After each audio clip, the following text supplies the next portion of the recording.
David M. Grossman. Welcome back to Tech Talk with Daniel Albu. Thank you, Daniel Albu. Wow, middle initial. People don't do that usually. Just call me Dave, man. Okay. First off, I just want to say that it's truly an honor to have you back for another conversation. It's been a year and a half since our previous one. And today, we'll be focusing mainly on the canceled Indiana Jones and the Iron Phoenix game. But before we dive into that, this conversation was originally supposed to be recorded right around Halloween, but we had to reschedule. But since I know Halloween is a big deal at your house, I still have to ask, how were this year's celebrations? Halloween was good this year. So the main thing that I do at Halloween is I have a little storytelling event. My wife and I discovered about 20 years ago that this was what we wanted to do on Halloween night, rather than trying to find a good party or anything like that. We would have some good friends over, and we would read short Halloween stories to each other. And at the first event, one of the people had written his own story, and that just kind of became a thing over the years. So I have like a very small cadre of people who turn up every year, and it's kind of some telltale writers and other folks. And there's one guy, Cyrus Namadi, who he just put out a game called Vampire Therapist.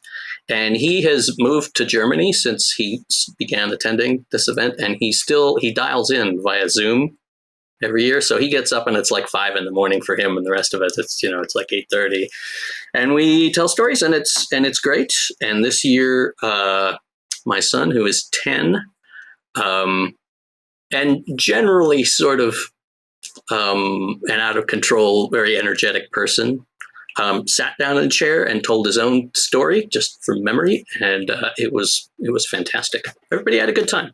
Good year. Wow. Wait, and you interact with storytellers in real time? Because otherwise he could just pre-record his story instead of waking up at 5 a.m. Oh, well, I mean, we're just on a Zoom call. He could do that, but it's a party. We hang out, we talk, we catch up with each other, and and then we tell stories. So. Gotcha. And speaking of Halloween, Eric Wilmander sent me this photo of you two from a Halloween party. Oh, yeah. Back in 1996 at LucasArts. Do you remember that party? I mean, I see Eric is dressed as Jack from Jack in the Box, but what are you supposed to be? The title of my costume was The Death of Creativity in the Workplace. You can't tell very well from the photograph, at least at the magnification that it is here on my screen. But I've got the little beard. Oh, yeah, okay, you can see it pretty well. Got the little beard, got the pencil sticking out of my cheek, and the beret on to indicate that I am an artistic type. And then in my hand, I have what used to be sticking out of my forehead. It looks like it fell off, but it was a floppy disk, and I'd cut the corner off and shaped it to my head and then stuck it on with latex and covered it over with makeup. So that was actually kind of the best part of the costume, was the floppy disk in my forehead. But, it's all right. Wow. And I grew that beard out specially just for that.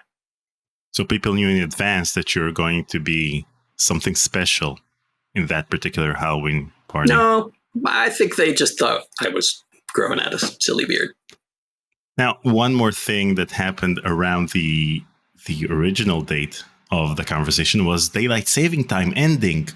Now, I know that you're on a mission to end this chaos and help the world switch over to your color clock. So here we are, starting our conversation right at purple, right? Which most people still call 11 a.m. Pacific time. Yeah, yeah. Are we at purple? So I don't have a color clock window open on my computer at all times, which may surprise you. But in fact, you don't know this by heart?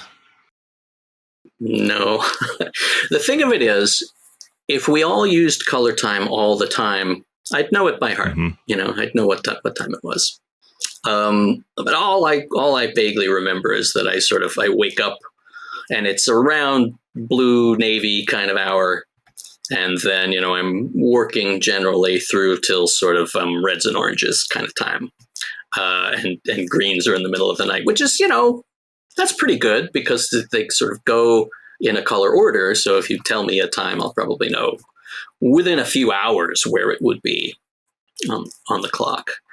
But yeah, like we really need to get mass adoption and constant use to really ingrain it in the brain. And it's a thing that is very useful in the particular situation of wanting to schedule something with someone who is in another part of the planet, like you and me right now.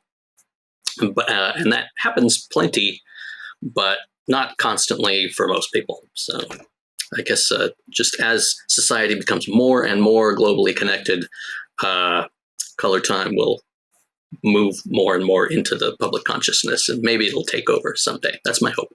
So do you think the world's ready to ditch the old system and fully embrace half-past indigo before our next conversation? Well, I don't know. When is our next conversation? It's one of these days, because the current system is kind of stupid, right? I mean, it's, you say, let's talk at 10, and it's like, is it your 10? Is it my 10? Is it someone else's 10? When is 10? 10 is some different time all over the planet, and that's just absurdly confusing. Time zones suck, and they do nothing but cause chaos. And on your website, I noticed that you recently updated that you've shelved your plans for an iOS app, and the Android app was removed from Google Play due to the code base not being updated. And as a mobile developer myself, I just can't let this project fade into oblivion, which is why I've decided to take it upon myself to create a new Android app and a new iOS app for this magnificent project. So if you're still up for it, we can chat about it after the conversation, and we'll upload the new versions of the color clock. Okay, let's talk. That's great. Let's. Happy to have someone else take that on. So yeah, let's talk after about that. Sounds good. Given the fact that most of the time I have to schedule conversations with people on the other side of the world, and I always go according to Pacific time, but sometimes I have to schedule conversations in Pacific time when the person I'm talking to is in the East Coast and I'm not in Pacific time. So we're using Pacific time as, the basis of our time zone conversation. Well, I mean, right, that works, doesn't it? Because consistency is the number one thing that you need. But it feels kind of weird, doesn't it? Yep. And the problem is that we don't always end daylight savings at the same exact time. So there's always that 1 week in which noon Pacific time, which over here is 10 p.m., turns into 9 p.m., and it messes up my entire schedule. And that, in fact, is exactly what happens with Cyrus in Germany on Halloween every year, because I think he's switched and we haven't. That's always But that's his problem, not mine. Anyway, before we dive into Indiana Jones and the Iron Phoenix, I wanted to ask, have you played any good games lately? Maybe Indiana Jones and the Great Circle? Oh, no, I haven't played that one. I haven't played much, actually. I'm getting a backlog on my Steam shelf again, which, everyone has one, I suppose.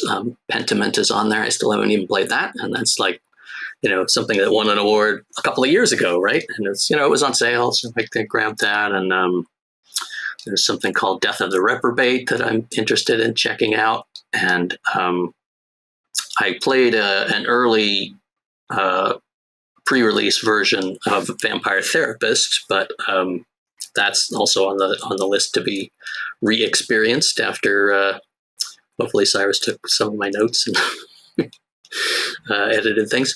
I've been playing a little bit of in the morning My Singing Monsters, which is actually something that my son plays that I started playing just to do it with him. And it's, one of these little sticky addictive things where there's a grind of you have to wait for this and you wait for that. But all the while there are these little monsters breeding on your islands, and they sing songs, and each one of them sings a different part, and it's just sort of really fun to hear all that come together. So I'm for some reason I am slightly addicted to that. Wow. Well, you should play the LucasArts games with him and the Humongous Entertainment games as well. All of them. We definitely have played quite a few of them. The Humongous ones, definitely, we did all of the Pajama Sams and all of the Freddy Fishes, and I think all of the Putt Putts, because those were like age appropriate for him at various stages. He has done The Secret of Monkey Island more than once, and I think he has done about 3/4 of LeChuck's Revenge and just the beginning of Curse of Monkey Island. And I was trying to get him to play Return to Monkey Island, and he doesn't want to because he's not finished with Curse yet. And every time we start that one up, he wants to go to the place where there are chickens that you can poke and they make funny noises and do funny animations. And he's mostly just obsessed with that part. But he's sort of an adventure game savvy kind of kid for a 10-year-old. And do you help him with any of the puzzles, or does he solve them himself? That depends. We do have that kind of adult-child disparity where he's sort of a little more open and willing to try crazy stuff, and that sometimes helps him. And also there's a weird thing where we'll be playing a game that I wrote or designed or both, and I won't know what to do, and we'll have to look it up. We look up things and walkthroughs like from Monkey Island. Because in order to remember a solution to a puzzle, you need to experience it. So if you're the writer of the game or the designer of the puzzle, then you probably experienced it once or twice. Once when you wrote it, and once when you played it. We experienced it numerous times when we played it in the past. And probably we got stuck on a particular puzzle for weeks and months. Like the monkey wrench puzzle. Yeah, sorry about that. I'll comment on the monkey wrench puzzle, but first I want to tell you that your lead in there is absolutely not true at all. We don't just experience the thick ones, because as we're designing these puzzles, we go over them over and over and over again, trying to imagine, like, what's it going to be like to be approaching this puzzle, and what's all the information that you've got, and what are all the different things that people are going to think, and what are they going to try. And so by the time the game is done, we've run it through in our heads like a billion times, and then we have to play test the thing a whole lot. Like in the final weeks of The Secret of Monkey Island, like coding was locked, and we were just waiting for test to sort of kick the game back out and say, no, we can't ship with this, and we have to fix something. So we had a lot of time on our hands, and Tim Schafer and I would have races to see, how fast can we get through the game, or what's the most, accomplishment we can get in this area. So we would set challenges for ourselves, and like I said, we spent weeks playing the game just for that. So we certainly have experienced those puzzles plenty, albeit from a point of view of generally knowing what you're supposed to do. But and so by rote memory, we should have them ingrained like forever. But no, 30 years is a long time. And, you get to the end of a game, and I don't know about other people, but I'm usually pretty exhausted, and I try to repress the whole experience. And I'm fairly successful at that. So, even 5 years later, I have difficulty remembering a lot about what happens. Actually, that explains why the puzzles are so difficult, because maybe if you experience the puzzle on a daily basis, then at some point the puzzle may seem too easy because you already know the solution and you've played through it numerous times, and you want it to be a bit more difficult than it currently is. Well, but we know that. And that's why we get playtesters in, fresh ones, and we pay attention to what they do, and we try and get people in who have differing levels of experience. We did this quite a bit with Return to Monkey Island, and we definitely had, like, here are some people who played every adventure game on the market, and they know all the tricks. And here are some people who, when you say adventure game, they go, what's that? And, we'd just do one day, and we'd do the other one the next day, and we watch them play and just figure out what's going on. And that's generally why the game has two modes. There's usually a less challenging mode that's still got all the story for people who are new to it. And then there's a give me all the stuff, I want my brain broken kind of a mode for adventure game pro types.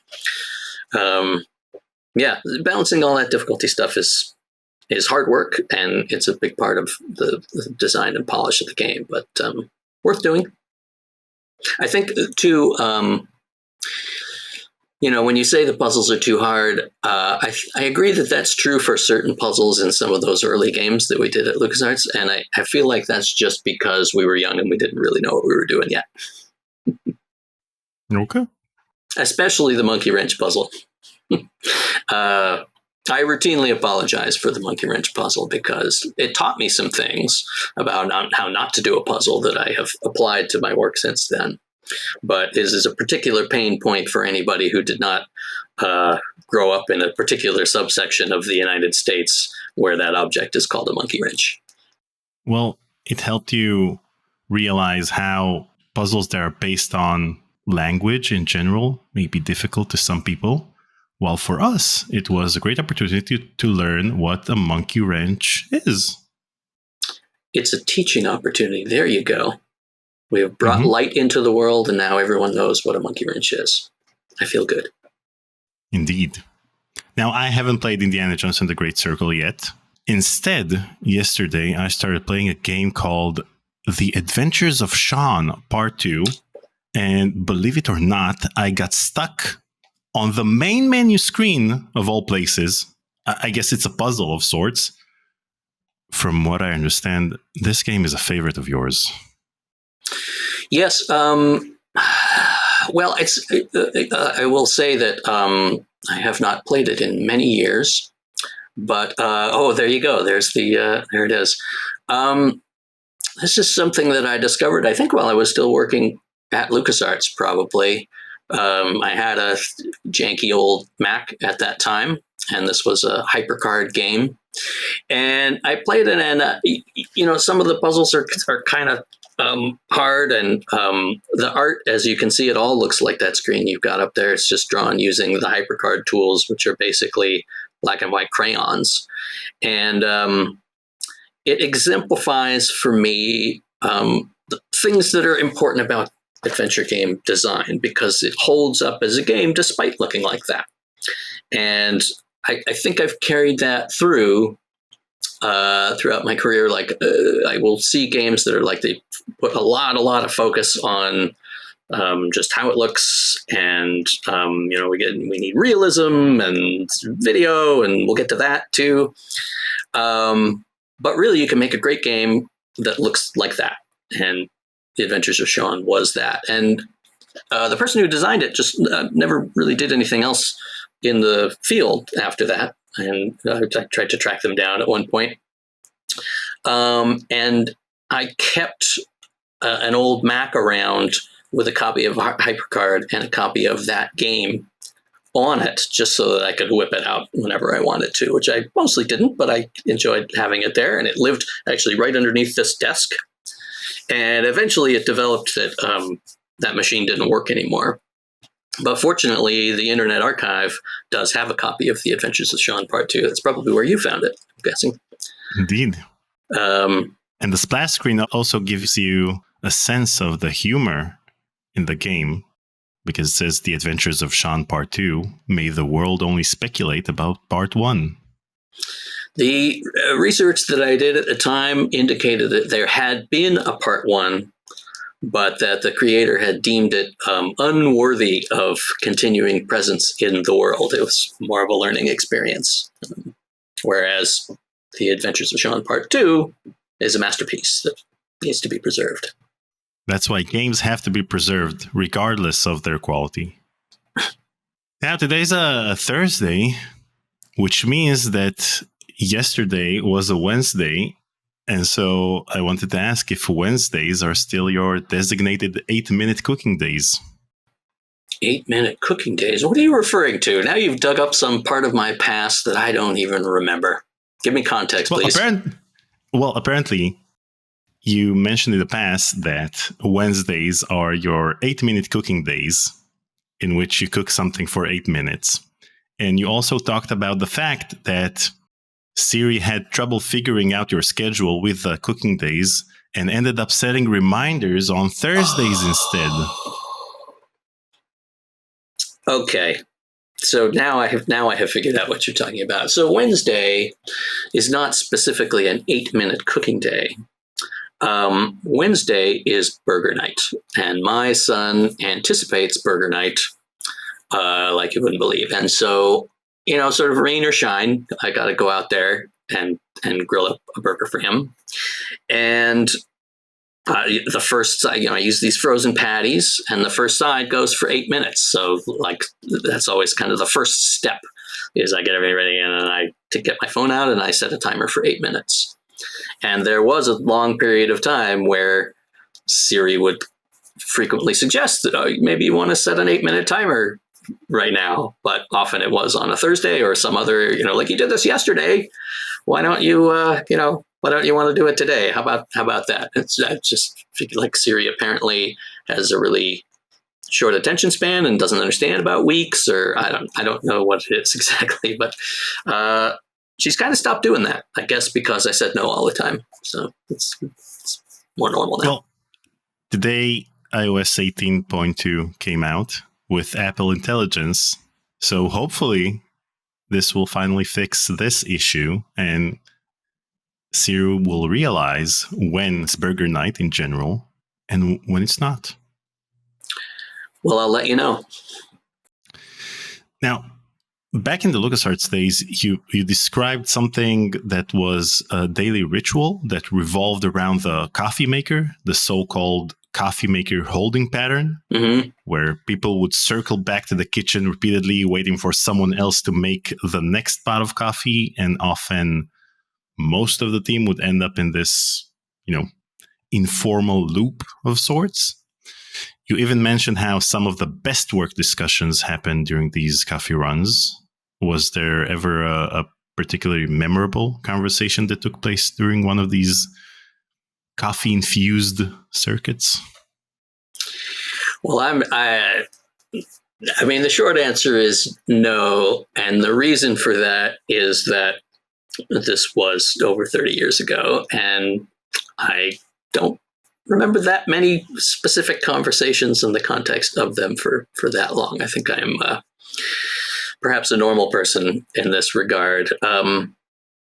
That has been a dynamic at probably every on-site studio that I've ever worked at. There's always this sort of some kind of something around the coffee maker and who's making more coffee in it and when and how that's happening.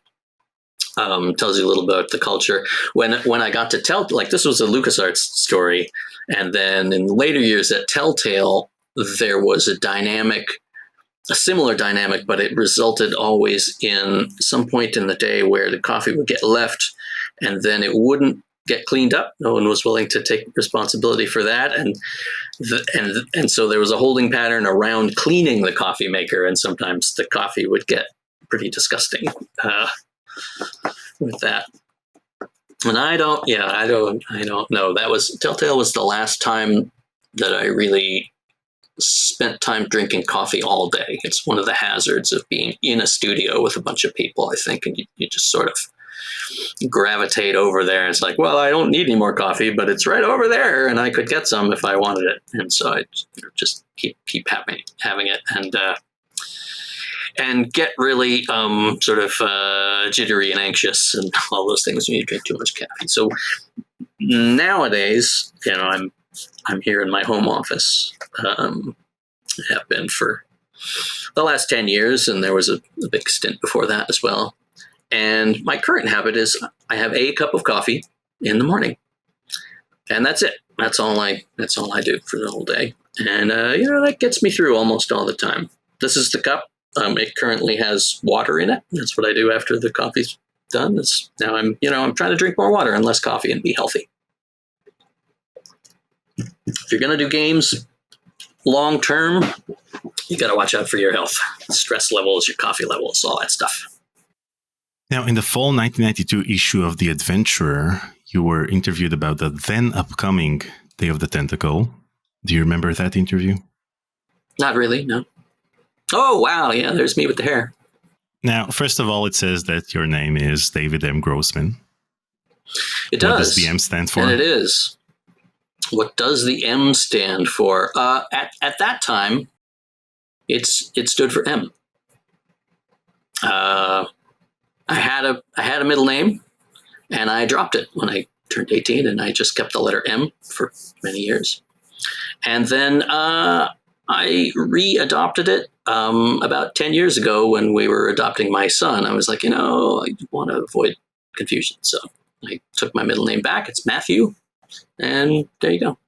The other thing about this interview is that as a fan of Beverly Hills 90210, I was surprised to see you mention Luke Perry, Dylan McKay himself, as your biggest influence. Now, I always pictured you more as a Team Brandon than Team Dylan. Can you share why Luke Perry was your biggest influence at the time? Sort of. So a big part of my job was just to make stuff up and be funny about it. And I, in fact, was not a person who watched Beverly Hills 90210 at all. It was, as I recall, sort of a big thing around that time. And so, I couldn't immediately come up with a real biggest influence, so I just made something up, and that was what it was. So we watched it unironically, and you watched it ironically? No, I didn't watch it at all. Oh, man. Okay. I'm sorry to disillusion you. The rest of the interview is just about Beverly Hills 90210. Now we're going to have to talk about something else. Yeah, I don't know. Sorry. Half Head Special is a real band, though. They haven't existed for decades, but that was a band of some friends of mine. They were fun. Oh, I thought you made it up. No, I've still got the T-shirt, actually. A couple of them from days of Half Head Special fandom. Are they on Spotify? I doubt it. Too long ago. This was like you got them on cassette tape band. Now, I stumbled across a photo of you and Tim, both rocking fezzes while working on what seems to be Day of the Tentacle. Here's Bernard over here. And the poster of Maniac Mansion. Yep. So, how are your yo-yo skills these days? Oh, probably pretty rusty. Once in a while, I will come across a yo-yo and sort of put it through its paces and, test it out. I suppose I can still do a few tricks, but my actual yo-yo collection is in a box in the loft of my garage. It has not been seen for quite some time. How many do you have? Oh, I don't know. There's probably 20. We were sort of, Tim and I brought we were talking about yo-yos one day, and the next day we both brought one in. And we just sort of got weirdly into it from there. And there was a super cool, like pro-level yo-yo shop in San Francisco in the Haight-Ashbury district. And we went down there and we got these cool yo-yos, which those might be them. It's hard to tell. Tom Kuhn was the guy who made them, and they had like ball bearings in the middle to make them spin longer, and you could take them apart and clean them out and repair them and all kinds of stuff. So it was good, nice wood yo-yos. And we did yo-yos for the team too. We got some less expensive, sort of toy store yo-yos in green and purple, I think, to represent the two tentacles. And I silk screened Maniac 2 on them because we hadn't decided yet to call it Day of the Tentacle. It was still Maniac Mansion 2, titled TBD. And so there are, probably a dozen or so of these team yo-yos floating around out there in people's attics. Do you have one? Oh yeah, I definitely have. Wow, you should sell it on eBay. Yeah. It's cooler to have it than to have whatever amount of money I would be able to get for it on eBay. If you have several of those, then you can always sell one and keep the others. I could. I probably only have one though. One more thing you can sell on eBay is this LucasArts towel. Oh yeah, yeah. But then my guitar would bang around in the case and it get hurt. You can always use a different towel. Yeah, I suppose so. I suppose that's true. But that one's been in there for so long that I think it and the guitar are friendly now. When did you get this towel? Was it like a beach party at LucasArts, or just? No, that was probably bonus? It was probably a Christmas thing. Every year at Christmas, they would sort of give us some sort of package of company swag. So it wouldn't surprise me if it was from that. But I don't know that for sure. I remember when they invented the logo before that, there was a very brief tenure of a logo that was kind of a fatter L with a big circle, and it looked exactly like the Lotto logo.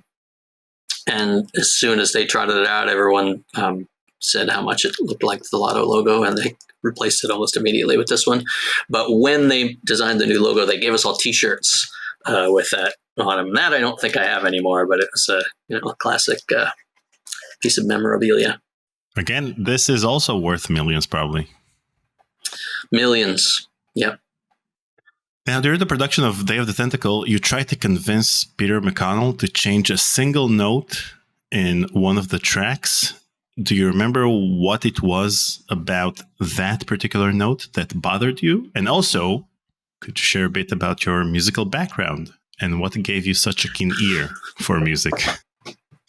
I do not have anything like a keen ear for music. My musical background is just, I took some piano lessons as a kid and I learned to play the guitar later. And in college, I was in some rock bands, mostly playing bass and occasionally playing guitar.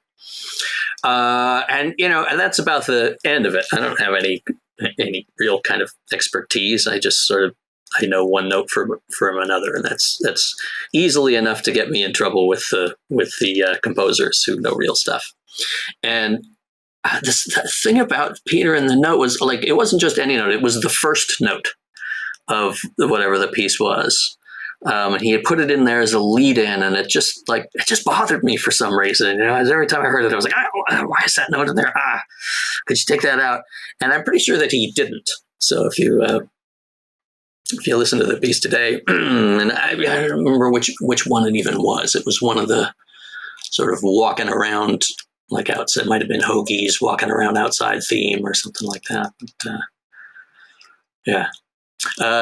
yeah, these days I'm more sensible about it, especially with those guys. We had the same musicians come in and do the composition for Return to Monkey Island. And mostly it was just like, all right, you guys know what you're doing. Here's what this scene is supposed to feel like. Just make some music and put it in there, and I won't try and quibble with any bit of it. And then you ended up playing it on mute so that none of the notes would bother you in any way. Right. All right. Let's move on to the main event and talk about Indiana Jones and the Iron Phoenix. When did you first hear about the project, and what were your initial thoughts? Well, the project was it was ongoing at LucasArts and being run by somebody else. It was Joe Penny's project, and it was an indie game, and I like those. And in fact, I was a big old Indiana Jones fan. When the first movie came out, my best friend and I went down to the movie theater at noon, and we sat through 5 shows in a row. We just spent the whole day, and we were getting living on popcorn and soda. I think we had some friends join us for like the 8 p.m. show, and then they drove us home afterwards. But it was a great day. 5 in a row is still the most times I've ever watched any movie. We were teenagers, so it was you do that kind of thing at that age. Anyway, the game was coming along, and I was aware that it was happening, and I guess I was happy that we were doing it. I wasn't particularly interested in working on indie or any other licensed kind of thing. And one of the other things about it was this was our video project. We were going to do video for the art. And at the time at LucasArts, I was probably the most vocal opponent of that approach. This was a time when FMV, full motion video, was like a big buzzword in the industry. It was like AI is now, and like blockchain was a few years back. It was the thing everybody was trying to do, and a lot of bad things were being done with it because the technology was not exactly up to it. For one thing, like if you tried to do an actual like full screen video, it just looked like terrible garbage. And further, I just thought that we can do anything we want to. We have all these opportunities. We can make the game look like absolutely anything. Why would we make it look like real life? I just never wanted to put any effort into making things look real. Real is not great to me. I want stylish.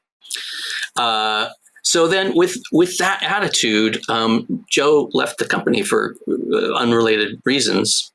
And this was at a time where I wasn't sure what I was going to do.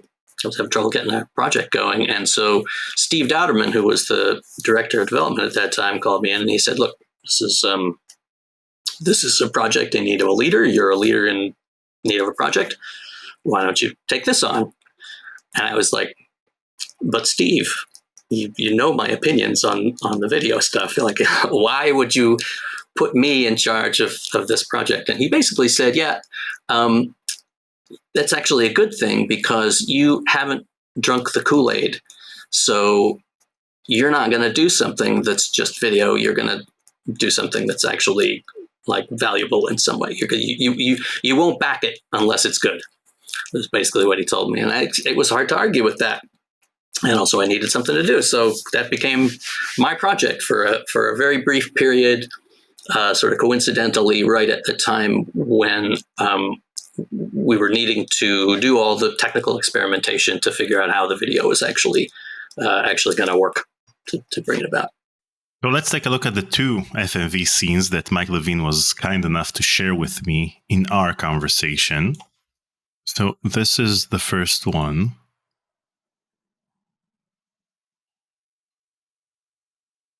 It has no audio, as you can see and hear. Yes. I did watch that interview that you did with Mike, and it did. Some of the stuff that I remember because I watched that interview and saw this footage again. Fascinating. Somebody said in one of those interviews that is Colette Michaud, but I'm pretty sure that's incorrect. I think we did do some. Really? I think we did some previs with her, but I think that's a local actress that we got from the same agency that we got the indie guy from. Okay, that makes sense. Okay, but we also have the second part in which Indie kicks said actress, or said Colette Michaud. Yeah.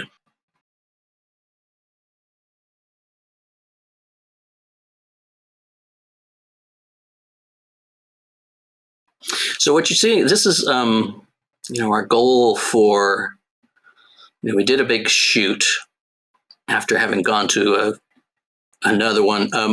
Actually, the first thing we did was Hal Barwood and I went to Mechadeus in San Francisco. They were working on a game called The Daedalus Encounter. And their approach to the video was to make it really small. It was in a tiny window in the middle of the screen, and most of your screen was this kind of heads-up display. And the fantasy was, you're not the little person in the video, you're somebody directing them, and you've got a video feed from some remote camera that's showing that person running around. It's actually, it's kind of brilliant. And they were shooting a lot of green screen for this, and we just wanted to see how they were doing it. So we went down there, and they had taken a whole room, and I think they painted the walls with green screen paint, and they just had a kind of semi-permanent setup in there. It was quite cool. And this was This was how I learned. This was not very long after the release of the movie Wayne's World. And I always wondered if Tia Carrera sang her own parts in that movie. It's like the rumor was that she did. And I was waiting to use the bathroom at one point, and I heard someone in there singing, and she came out, and it was her, because she was the star of the FMB game, and she can sing. She is very, very good. So I was reassured on that point from that moment on. So then we were going to do our own shoot, and we had a bunch of questions that we needed to answer, and so we wanted to see if we could do some good like verbal drama between two characters and how that would feel once we got it into the game. And we wanted to see if we could do some action. And so in those two clips that you were just showing, like the first one is like they're talking to each other and he's held and stuff, and then there's the like, oh, he kicks her, and that's our little action bit. And then we also need to do a bunch of dumb normal stuff, like we need a little character who can walk around in front of the backgrounds, and it needs to look good. He needs to blend into the backgrounds, and all this stuff has to be worked out. So we got a big one of the big warehousey spaces at ILM, which was basically next door, and we brought in a bunch of like hanging green screen things, and Mike mentioned, I think, in your interview with him, that we had a treadmill, but I think he glossed over the description of the treadmill. Like if you say treadmill to somebody, you imagine like, oh, it's one of these things that you see in the window of your local hard bodies or whatever. No, this was like a movie treadmill, and it was probably 20 feet long, and you could raise it up like over your head, which we did, so that you could get low angles on things. They told me that when you wanted to green screen a horse, this is the treadmill that you used. So we had this guy who was indie, like running along this thing that was like, this huge 20-foot long thing, raised up 5 or 6 feet in the air, and he's running on it, and we're trying to adjust the speed just to his natural running speed and get him shot right. It was an impressive piece of equipment. And the other impressive piece of equipment was we rented for the day a machine plus computer setup for keying out the green screen live, so that we could put our own existing game backgrounds behind the person who we were videotaping in real time and watch them go. And nowadays you just be like, yeah, whatever. Okay, of course you can do that. But this was like 1994, and that was, that was cutting edge technology. It cost a lot of money to rent the setup, and it came with an operator who would, he would sit there and twist the dials to get most of the green out, and then he would working on the computer, select stuff. But the overall impact was really good, because then, like one of the things we did was we took there was some steps. There was maybe 3 or 4 of them. And we covered them with the green screen material so that you wouldn't see the steps. And then we were able to take them and put a person on them and match, by moving the camera around, the angle of the background. So it's like now he's walking down these rocks, and it looks right, because we're actually putting him in front of the rocks so that we can match the angle correctly. So amazing, amazing stuff. And I remember. And how many scenes did you film? Well, we just shot those 2 dramatic scenes, and then a bunch of sort of actions for the indie character. Like the actress who was playing that character was like some kind of a priestess of some like ancient religion. I think she was supposed to be Celtic or something. And I remember spending a bunch of time getting she did like a chant that was Celtic, and I was doing the research to get the language right, because I was a stickler for those kinds of details. And this was before there was much on the internet. The web there was not a lot on there in 1994. So I think I might have done my go-to research thing, which was I would call one of the libraries at Berkeley. I went to school there, and as an alumnus, I had library privileges in some way, so I could call a research librarian and get them to look up stuff, or I could just go there and take out a book, which is probably what I did in this particular case. So I slavishly put this thing together, and then I had a translation guide that I was going to show to the actress. And this is why I remember that. I'm pretty sure it wasn't Colette. Because I was like, do you want to go over the pronunciation? She was like, no, I think I got it. And she either had done her own research, or she just had secret knowledge. And so I always wondered, who was this woman who came in? Was she really a Celtic priestess of some type? And interesting stuff. Now, the reason why I think it is Colette is because you know what the name of the character is? I don't remember. It's Colette. Okay. But that doesn't... I know. It doesn't mean anything. But yeah, I mean, we named characters after people all the time. It is entirely possible that character was named Colette because of Colette and was intended to look more or less like that. Because the actress does look similar to Colette. I just don't think it's actually her. Okay. I'll have to interview her. This is a question for Joe Pinney. Or Colette. There you go. Colette was originally meant to appear in LucasArts' shelved game of the same name from which the comic was adapted. So you have that scene also in the comic itself. Yeah. The scene with the priestess. Yeah. Did you read the comic?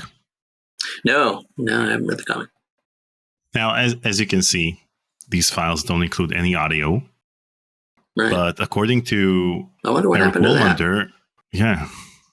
According to Eric Wilmander, you did write the script for these scenes. Did you give that script to the comic creators at the time to work on the comic? Or was it just something you wrote for the scenes and never shared it with anyone else afterwards? The latter. Yeah, it was just, there was sort of an existing story and a game design that I inherited, and we needed to have, like I said, a moment of dialogue and a moment of action. So I just picked some moments that only had two characters in them, and I fleshed those scenes out with some words, and that was the end of it. I don't think I ever wrote anything more for that game. I don't remember anything about the comic. Was it contemporary? I don't even know this. Did the comic come out in the 90s, or was it more recent? Yeah. No, it came out in the 90s. It was a Dark Horse comic. Yeah. Well, maybe somebody else gave my scene to them, but it was a workmanlike scene because it was written specifically to do tests on. So it didn't, it just sort of had a little standard, I'm Indy and I'm going to escape now and kick you. And, she did a cool, like I said, some ritual recitations. But I don't know. I don't think that it wasn't one of these scenes that says a lot and lives on in my mind as, a great piece of work or anything. It's just some stuff. And I presume since you guys used professional movie equipment to film these scenes, then the audio was probably recorded separately. But was it ever mixed into the video itself, or was it never recorded at all? Was it just a silent scene from the get-go? No, I think there was audio. I think we captured the audio from that. I could be wrong. But I think that was part of the point was, let's see how this is gonna go if we try and get everything and put it together. So I'm curious about what happened to the audio and how it got separated. I know we were processing everything. So what happened after the shoot was, we took all this footage and we loaded it up onto this giant hard drive, and Mike Levine started doing experiments with Photoshop to try and get a good look for it. Photoshop was actually a little bit new at that time too. And Bill Stoneham, the lead artist, was interested in doing something that felt a little bit painterly. And that was inspired, I think, mostly by the comic books of the day. Some of the higher end comics in the early 90s were like watercolor paintings instead of the standard pen and ink drawings. And we all thought that looked pretty cool and that it would be a nice look for an indie game. So we're sort of trying to achieve that. And so Mike was like taking all this video and running filters on it and, trying to do stuff. And we did find something that was sort of what we wanted. I think it was a posterization, and you would run it on there, but it was the effect was just a little bit too much, and the slider for control for that particular effect didn't scale it back in the right way. I think you could do sort of more or fewer chunks of blotchy color, but it was still too chunky until it was like too grainy. But fortunately, I knew about a control that Mike was for some reason unaware of, where you could take whatever the last thing was that you had done in Photoshop and then merge it back in with the image as it existed before that change. So you could take any change that you made and basically reblend it back in. So we started doing that at like, I think just 50% of the posterized thing remelded with the original footage, and that actually looked really good. And that process became known as DSP, for Dave's Special Process, which, as you know, is now a common industry term for this sort of thing. So I possibly while he was processing all the video to make it look good, the audio got separated out and stuck somewhere, and it never got muxed back in. I'd be surprised if, how could Mike not have that? Space was always kind of an issue. Like we filled up that hard drive pretty quick, and Mike requested another one, and it had been, I think he may have even gotten a second one, but they were quite expensive, and just for sort of time going by reference, the size of that drive was 1 gigabyte. It was a gig drive, and we all said gig drive, in a sort of a logo, gig drive, like that's the biggest thing we could ever imagine.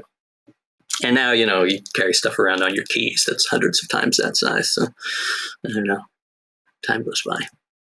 Now I have to ask, why did you hate FMV games so much? What FMV game broke your spirit?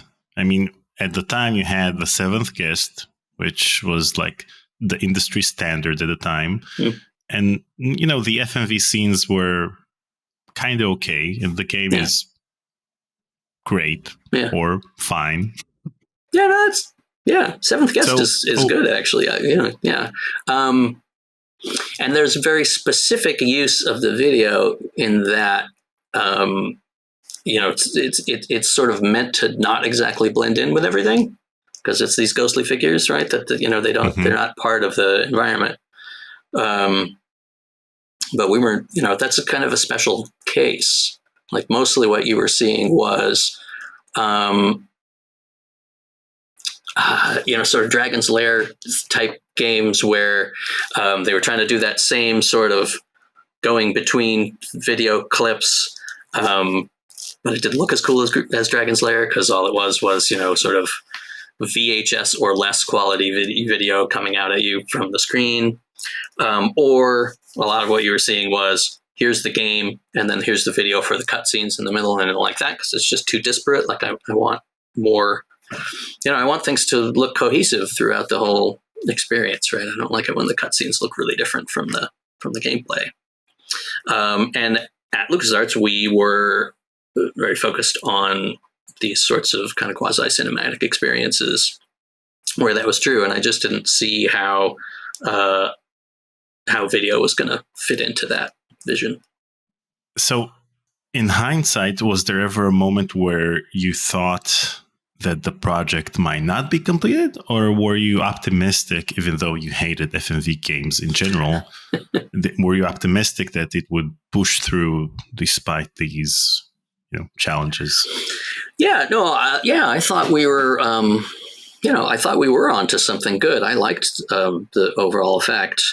The next things that happened after that were, while Mike was doing all the investigation with the Photoshop and the visual effects, I was putting together a production plan. And part of the reason that I was doing that is that there were rumors of interest from Harrison Ford, just sort of through George and Steven Spielberg. Like, apparently he had some interest in being in a game.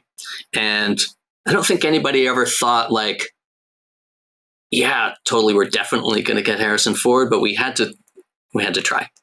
And so I needed to put together a package for him, which was basically, here's how much we would need you in order to pull this off. And there were sort of two tiers of involvement. One was, we use Harrison Ford for all the close-up stuff, like those scenes that you just showed, and we use that actor on the treadmill to be the guy who wanders around, inch high in the background scenes, but he doesn't, walk exactly like Harrison Ford or anything. He'll just be the guy.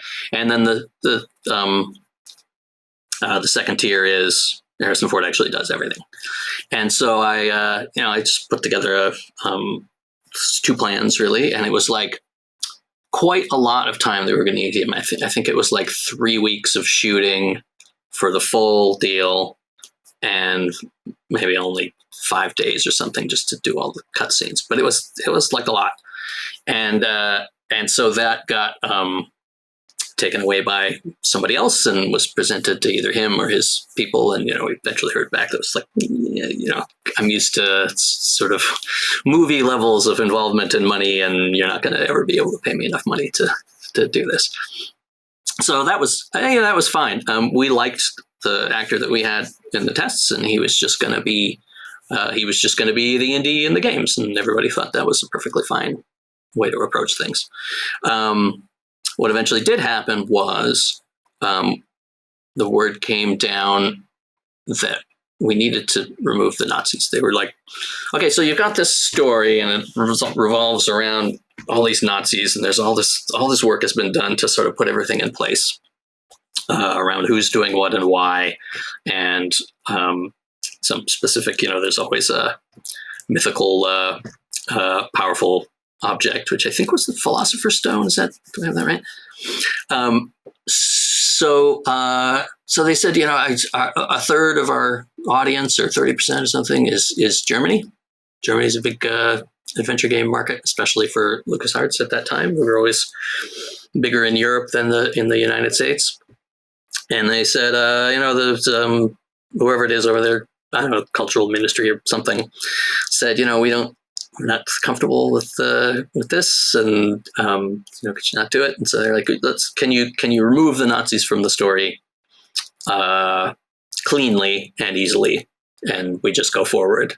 And we all sat around and talked about it, and we were like, wow, that's a really this really upends things. You can't just sort of swap in. They just said, could you do Russians instead? And we were like, no, I don't think that works, actually. I think we really have to scrap a ton of stuff and kind of start over if we're going to do a story that doesn't revolve around a bunch of Nazis doing Nazi things.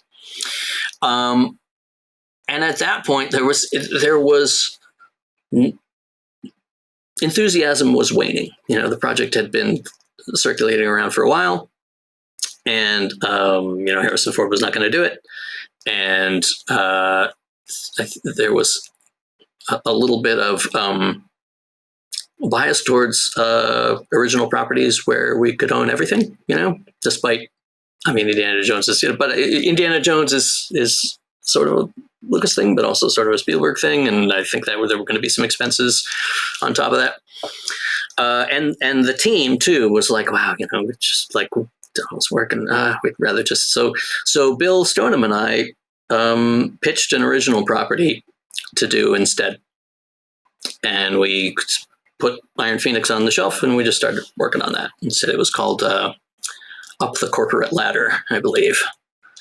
And it was going to be a kind of a Miyazaki style, giant floating cities and that house enormous corporations, and you were going to be a little peon sort of struggling to make your way up in this thing. And that might have been fun, but I didn't actually last that much longer at LucasArts. I was having my own crises of faith, and I decided to leave pretty shortly thereafter. Considering how both Full Throttle and The Dig aim to deliver a cinematic experience, do you think they or other games might have explored FMV more if Iron Sphinx had been released and proven successful?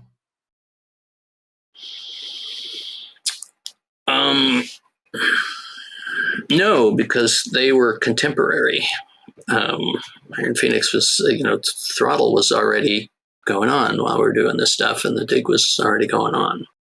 So I don't think there was enough time for it to have impacted them. Because I remember someone saying that they filmed Brian Moriarty for The Dig on that treadmill or some other green screen treadmill for the rotoscoping part. Did that actually happen? Wow.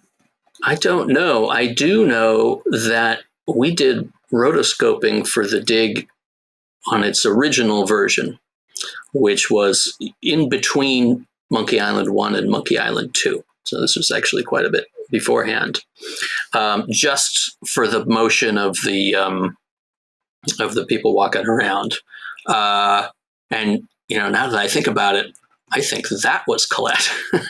I think we filmed Colette and Sean Clark and possibly Brian as there were three characters in that original version. There were sort of two space people and then this crazy old coot guy. And I think Brian might have done the crazy old coot guy. I don't know. Anyway, but that was a different sort of thing where we weren't trying to use the video directly. We were doing what was more common, which was painting over each frame and just using it as a motion capture device. And that was sort of possible for those later games, but it's a heck of a lot of work. So.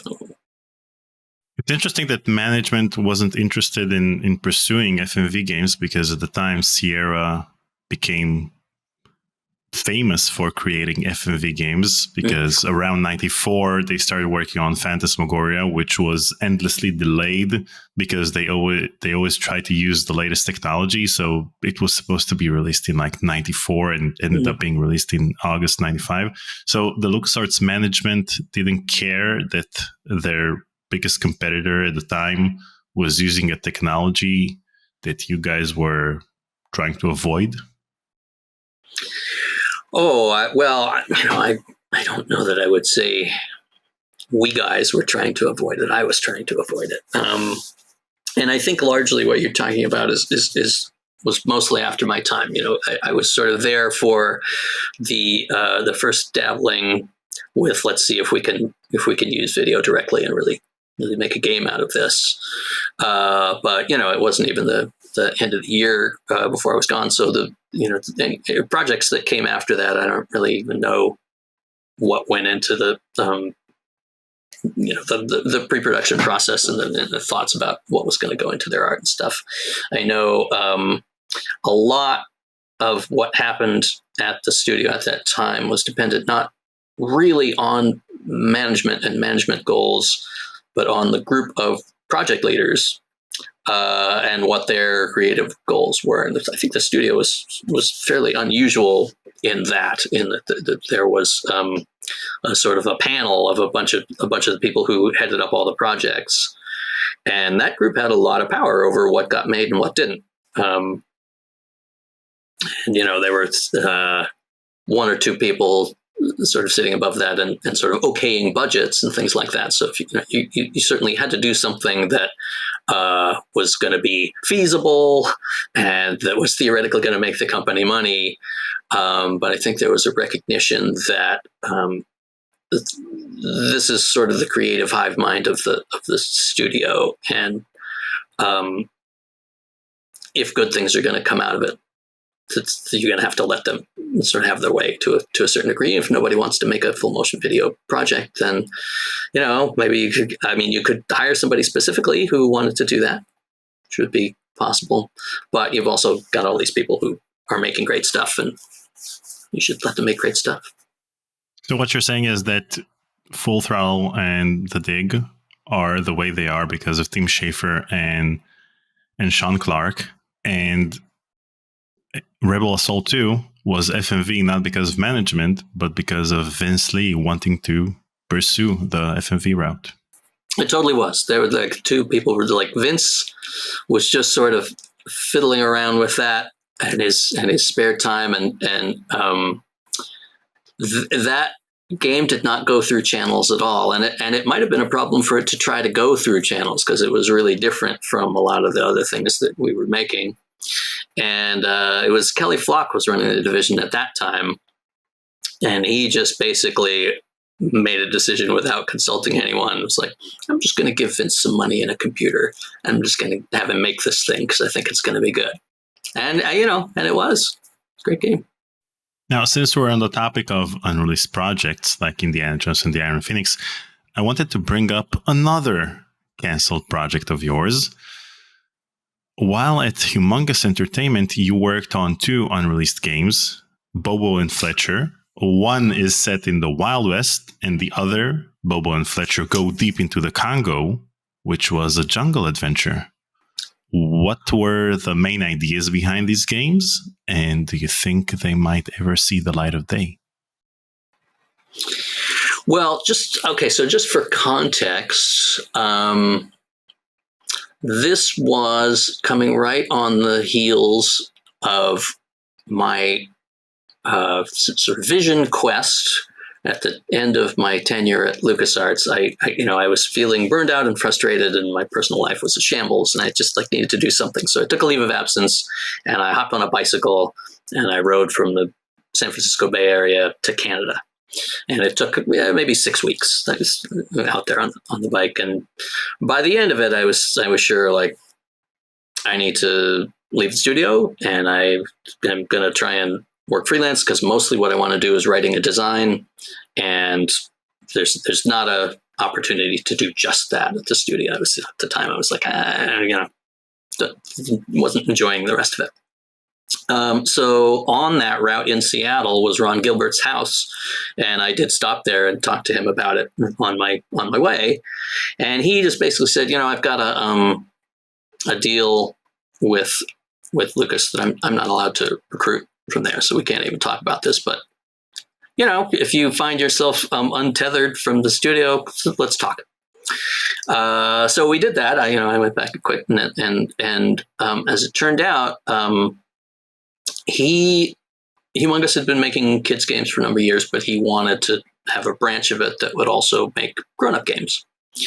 And so what we did together was hashed out the design and script for two of these. And his idea was that there would be a connection between these games that was sort of like the old Hollywood studio system, where the same actors would pop up in different roles and different things. And he wanted to create this, set of interesting, imaginary people who were the actors that were going to be in these games. And so Bobo and Fletcher were, it was like the same two characters played by the same actors, but in vastly different situations that weren't really intended to connect to each other in a sort of this is the canon kind of a way. It was more like, here's Jimmy Stewart in a Western, and here's Jimmy Stewart in a jungle movie.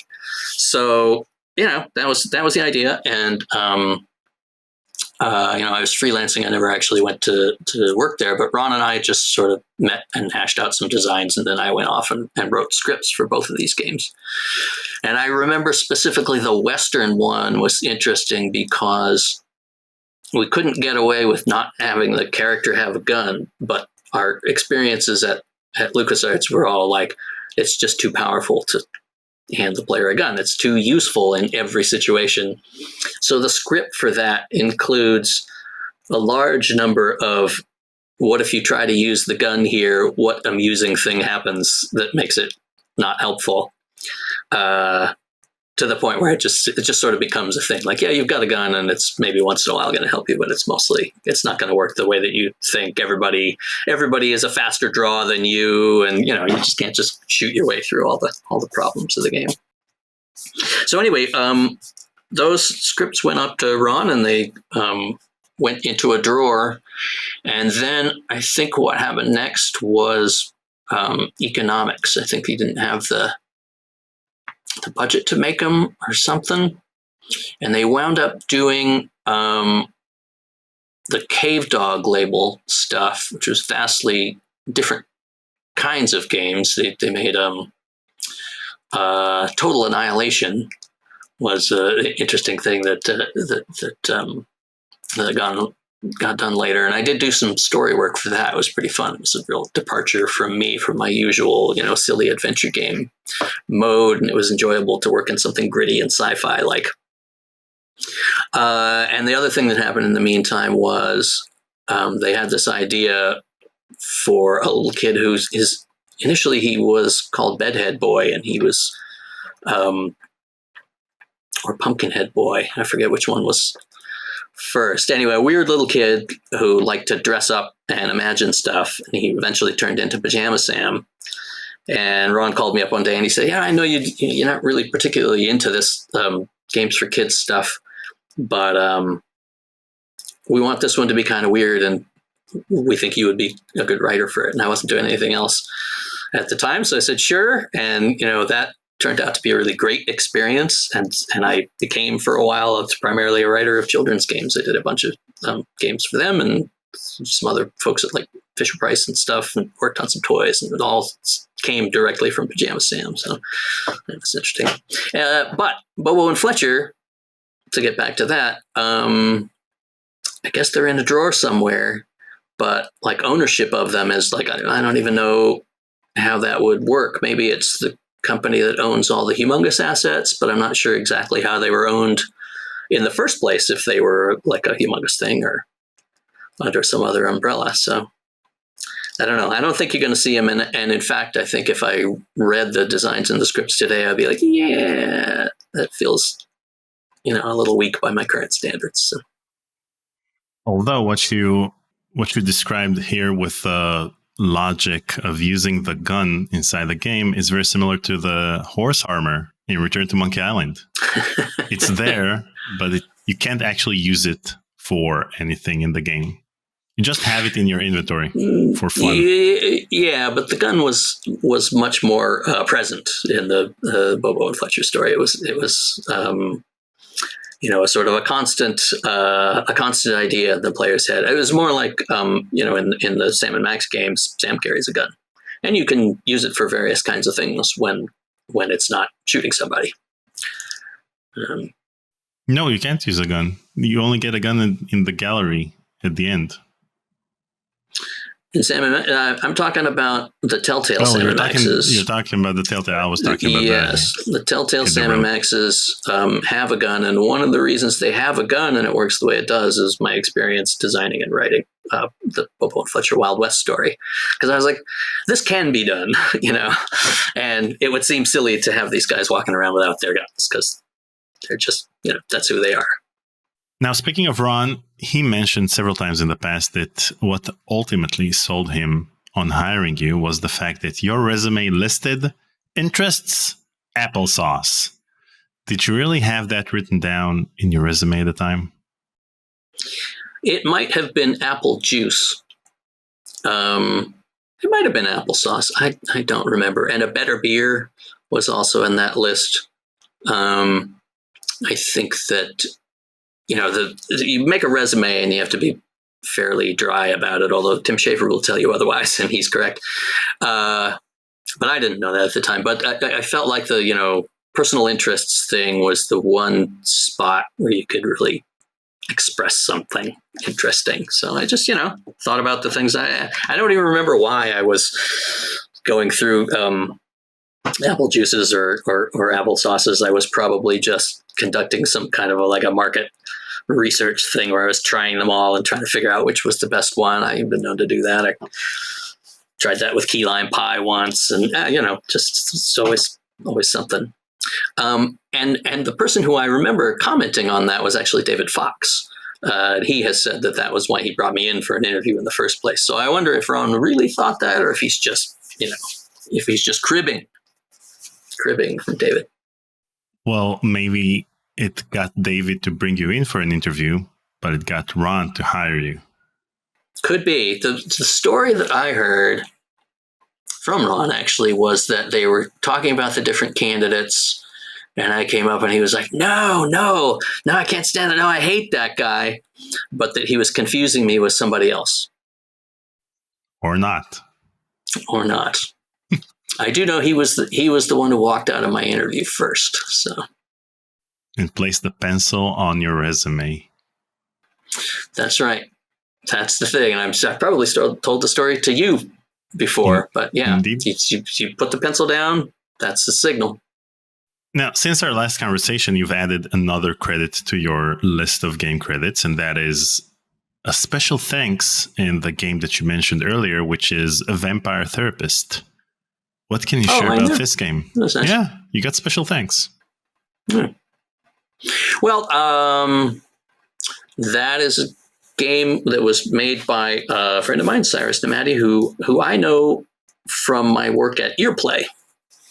We were doing audio-only games, and Cyrus is sometimes a voice actor, and he's actually quite good. He was the official voice of Del Taco or something for a little while. He's got this sort of deep, rich, resonant tone. But he also writes, and on the heels of Futurama Game of Drones, which is a game that I and two of the other Earplay attached people were writing on. I was the head writer on it, and this was a Wooga production. It was possibly the only time that I've worked on one of these free to play mobile games. And actually, I've got the shirt on from it. Nice. So there was that was probably a year and a half actually that we were working on that. It's a pretty interesting project. And then there was some other project that came up after that they asked me if I wanted to write on, and I couldn't do it. But Cyrus was interested, so I recommended him to them. And then he moved out there and just went to work at Wooga for quite some time. So we wound up in Germany. And then eventually he decided to take the next step, and he struck out on his own. He started making this game, Vampire Therapist. And the first that I heard about this was at my Halloween party one year. He, and maybe he will put this out there at some point, he came with a short story that was essentially him musing on his ideas for that game. And it was about a vampire therapist. And he said, here's my story, and I'm going to make a game based on this. And then, he did. And I know that this is not an easy thing to do. He got, I think, a little funding from the German government in some way, and just kind of went for it. And then he sent me not that long ago a sort of a working copy, like, just give it a shot. And it's, you're this a guy who has been a vampire for a while, but doesn't really fit the standard notion of the vampire, and he's kind of looking to find himself, and he encounters this mentor who is a therapist for other vampires and starts learning the trade. And in it, there's a bunch of actual knowledge of psychology, which I think Cyrus has a sister who's in the business or something that he's been consulting with. And so you the bulk of the plays you have encounters with these vampires who have these sort of vampire-y psychological problems, like, it's just related to the bloodlust or the being old or whatever. And they're all really funny because Cyrus is a funny writer. And then you learn and use genuine psychological tactics to try and help them out. And it's charming and fun, and it's out now. So, wow, awesome. And I guess the reason I have a special thanks is I played an early version and I sent him some feedback, and I suppose he found that valuable. Did he implement any of the notes? I don't know. Probably some of them. I know that one of his comments back to me was about how much time and money he still had. So he probably did what we all do, which is sort of figured out what's the, what is my maximum bang for the buck I can get out of the runway that I have left. And he fixed the things that he could and just accepted and loved the things that he could. It's nice that we've come full circle with the Halloween stories. We started out with the Halloween stories, and then it ended up being the reason. Actually, it turned into a game pitch, apparently. Last year's Halloween story, or when was that? 2022, 2023?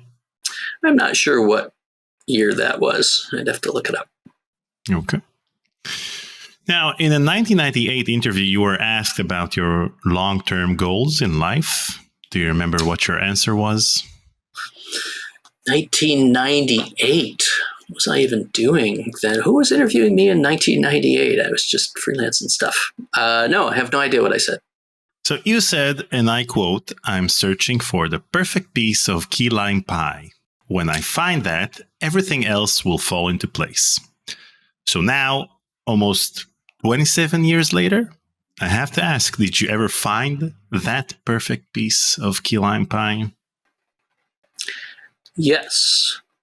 So at the time, I thought I had found the perfect piece of key lime pie, and really it was a toss up between the recipe that is on the bottle of Nellie and Joe's key lime juice, which is quite good, and the key lime pie that was served at the Stinson Beach Bar and Grill in Stinson Beach, California, which was quite similar, maybe a little more creamy, but also maybe a little less tangy. And so they were both sort of up there. I would eat either one of those at any time.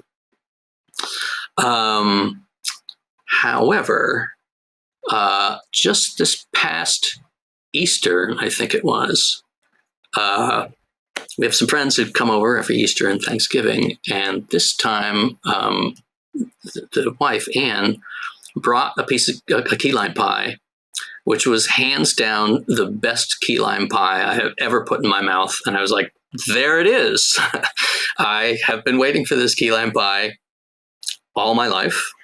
And she sent me the recipe, and there was again not much difference. I forget what the addition was. I think it was just a slightly different proportion of the usual ingredients. Maybe one extra little zap of something. I've got it here on my desktop, but it's a secret that I'm not sure that the world is ready for. But yes, I feel like now I have found the key lime pie that cannot be improved upon. So now everything else can fall into place. Everything else is falling into place as we speak. Yes. Life is good. Yeah. Now, before we conclude our conversation, Eric Woolmander asked me to send his regards and to ask you if you might be free for lunch sometime. Oh, yeah. Okay. Yeah. So, I would have lunch with that guy. Sure. That'd be fun. So that's settled. And one final question. I'll see you soon, Eric. And one final question from me. What are your plans for 2025, and how can people stay in touch with you and your work? Well, I am working on a thing. It is a game that I occasionally say is about paper, which is sort of misleading. It's about sort of weird devotion to whatever the official record is.